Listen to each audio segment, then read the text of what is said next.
Je sais qu'on parle toujours de lui, hein. Léo, La Pulga, Lionel Messi. Bon, bah, il est encore exceptionnel ce soir et il te marque un but d'anthologie. Donc, certes, on va me dire, oui, mais t'as vu contre le Real Madrid, il n'a pas existé. Il a été fantomatique. Et souvent, contre les grosses équipes depuis quelques années, il a beaucoup de mal. À part sur les coups de pied arrêtés contre les grosses équipes, il ne marque pas. Certes, on peut le penser et c'est la vérité. Contre le Real Madrid, il a été fantomatique, comme toute l'équipe du FC Barcelone. Mais quand même, il faut l'avouer, que ce soit Cristiano ou CR7, il nous marque des buts quand même incroyables. Voilà, faut dire la vérité. Donc c'est sûr qu'on aimerait voir ces buts-là contre peut-être des grosses équipes, des plus grosses équipes, mais contre Atlético Madrid, contre Atlético Madrid, même si c'est pas une équipe comme il y a 3 ans, ils se sont fait marcher dessus contre Atlético.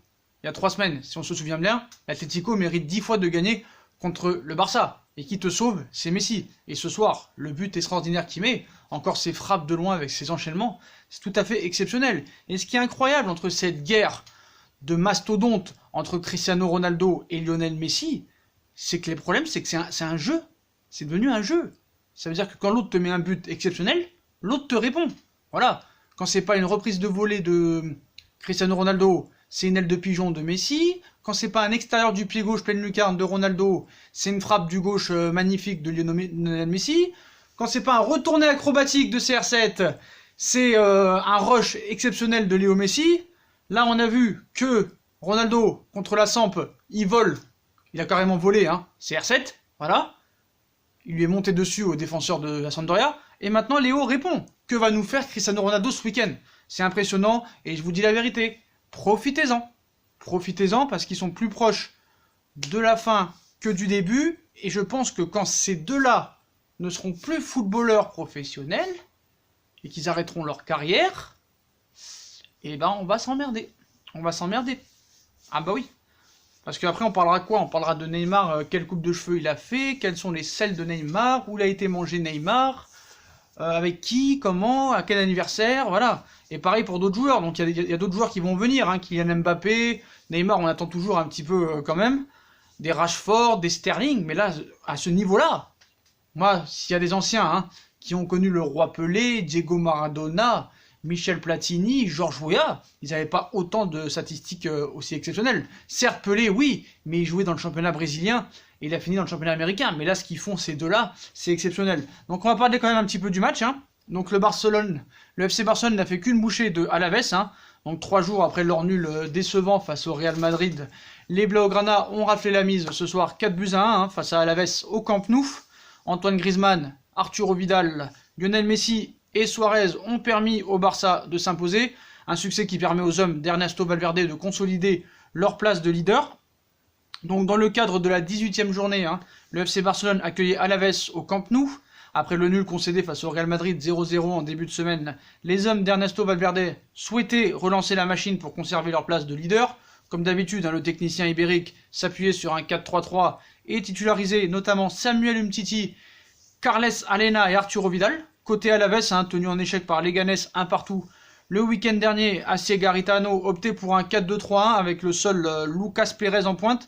Après de longues séquences de possession, les Blaugrana ouvraient le score juste avant le quart d'heure de jeu. Tranquillement, hein, Vidal décalait Suarez sur la droite, dont le centre trouvait Antoine Griezmann à l'entrée de la surface. Hein, l'international français décrochait une belle frappe enroulée et trompait Pacheco 1-0 à la 14e minute de jeu pour le FC Barcelone. Alaves montrait le bout de son nez peu avant la demi-heure de jeu, hein, alerté dans la profondeur.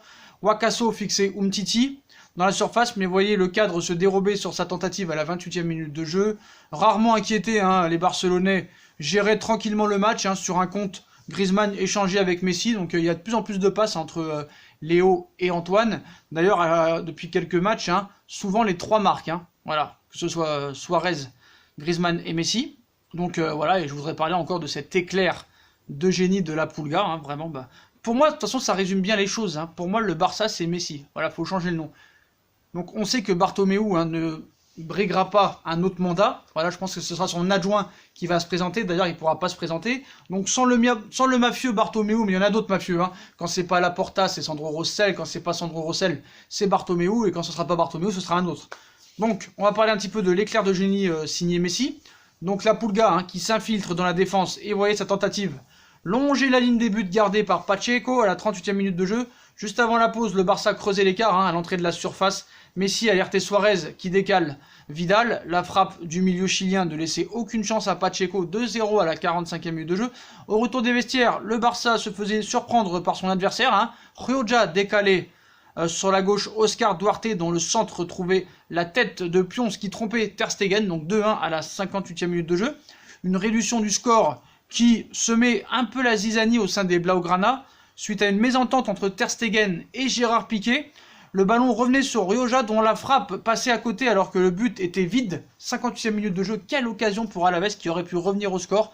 Et le Barça, même si à domicile, ils maîtrisent les débats globalement depuis le début de saison, ils sont fragiles à certains moments. Et c'est pour ça que j'explique que contre cette équipe-là, tu as une occasion, il faut la mettre au fond quoi qu'il en soit, parce que tu n'auras pas de chance après.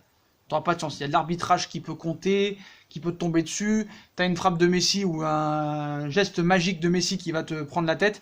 Donc voilà. Donc occasion exceptionnellement inratable qui réussit à rater. Donc 3 minutes plus tard, quand on met pas les occasions, qu'est-ce qui se passe Duarte à la réception d'un corner, vous voyez sa tête filer juste à côté, la 61e minute de jeu. Alaves pousse, mais le FC Barcelone prenait le large sur un nouvel éclair de génie signé Léo Messi. Suarez décalé la Pulga, qui à l'entrée de la surface décroché une frappe imparable sur Pacheco à la 69e minute de jeu. 3-1, éclair de génie, magnifique. Un troisième but qui libérait le leader de la Liga, donc décalé sur la droite par Suarez. Vidal centré pour le buteur uruguayen, dont la tête était déviée du bras par Aguirre Gabia, je crois. Je sais plus à dire son nom.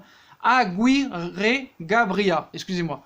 À la 74e minute de jeu, donc l'arbitre indiquait le point de pénalty après consultation de la VAR. Luis Suarez ne tremblait pas et transformait la sentence à la 75e minute de jeu. 4-1 pour le Barça. Grâce à ce 12e succès de la saison, le FC Barcelone prend provisoirement 3 points d'avance sur le Real Madrid.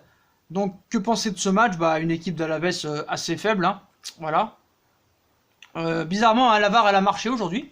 En faveur encore du FC Barcelone, même s'il y avait pénalty. Mais elle a marché. Après, sur le mercato, ils sont premiers et finiront premiers même si le Real gagne. Donc ils veulent vendre Vidal et prêter Alena, donc c'est quand même un petit peu incompréhensible je trouve. Suarez ne met, même s'il a marqué sur penalty, il met plus un pied devant l'autre j'ai l'impression. Voilà, Suarez vraiment il est sur la fin je pense. Donc victoire importante du Barça face à Alaves, mais masque quand même bien souvent la médiocrité du Barça, encore une fois aujourd'hui dans le jeu.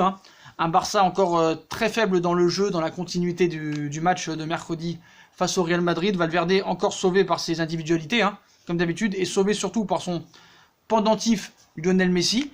Bref, malgré cela, la mission reste accomplie. 3 nouveaux points pour le FC Barcelone qui conforte légèrement sa première place en prenant 3 petits points d'avance sur le Real Madrid. Voilà. Donc ce qui est surtout inquiétant, c'est le nombre de buts encaissés depuis le début de saison par le FC Barcelone. C'est quand même impressionnant.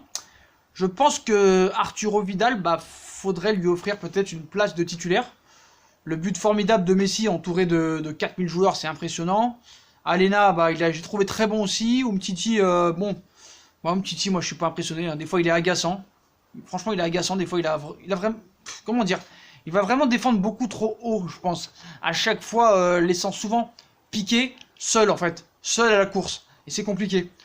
Donc voilà, c'est sûr que c'est à cause de la VAR que le Barça gagne. Non, pour une fois non. Voilà, il y a pénalty. Bref. Donc la défense pour moi toujours inquiétante. En 2 minutes, il y aurait pu avoir 2-3 buts pour Alaves. Ils auraient pu revenir à 2-2. Voilà. Bon match de la défense encore de Gérard Piqué. Dommage l'erreur de placement aussi d'Umtiti sur le but d'Alaves. Mais ils anticipaient mieux que l'anglais par exemple dans les autres matchs. Voilà, Umtiti il anticipe mieux que l'anglais. Même si je trouve que l'anglais quand même est supérieur. Mais voilà, pour finir cette vidéo, quel génie de Messi et... Il faut arrêter avec le culte de la personnalité, mais c'est quand même impressionnant. Voilà, c'est quand même impressionnant. Alors, est-ce que Cristiano Ronaldo va répondre? En tout cas, je pense que ça va être une guerre encore pour ce Ballon d'Or cette année. C'est incroyablement incroyable. Voilà. Incroyable. Donc certes, ça prouve aussi que le Real Madrid, défensivement, a très bien défendu et a très bien joué mercredi, parce que Messi, il s'est fait marcher dessus contre le Real Madrid. Donc voilà, moi je suis pas inquiet. Ronaldo, Messi continueront à mettre des buts contre des petites équipes comme ça. Mais il faut voir les buts quand même, il faut voir les buts. C'est pas des buts passe en retrait, cache vide et je marque. Non, c'est des buts exceptionnels. Le gars te monte sur des mecs, sur les épaules des mecs. L'autre, il te envoie des frappes de 35 mètres en pleine lucarne. C'est de la PlayStation, c'est de la Xbox, c'est du FIFA. Il n'y a rien à dire. Donc voilà les postos. Victoire du FC Barcelone, 4-1 contre une très faible équipe d'Alaves. Le Barça n'a fait qu'une bouchée d'Alaves avec encore un Messi exceptionnel. Voilà, le Barça prend 3 points d'avance provisoirement sur le Real Madrid qui jouera demain. Comme d'habitude les postos, hein, dites-moi en commentaire ce que vous avez pensé de ce match, encore du but de Léo Messi et du jeu en général du Barça. Puis comme d'habitude, hein, si on a kiffé la vidéo, on like, on partage, on commente, on s'abonne, on active la cloche pour recevoir les notifications. On nous suit sur nos différents réseaux sociaux, Instagram, Facebook, Snapchat, Twitter, ainsi que sur Utip, hein, si vous voulez regarder les pubs gratuitement en faisant évoluer la chaîne ou en faisant un petit don. Voilà les postos, je vous souhaite une très bonne vidéo à tous et à très vite pour une nouvelle vidéo les postos. Tchuss.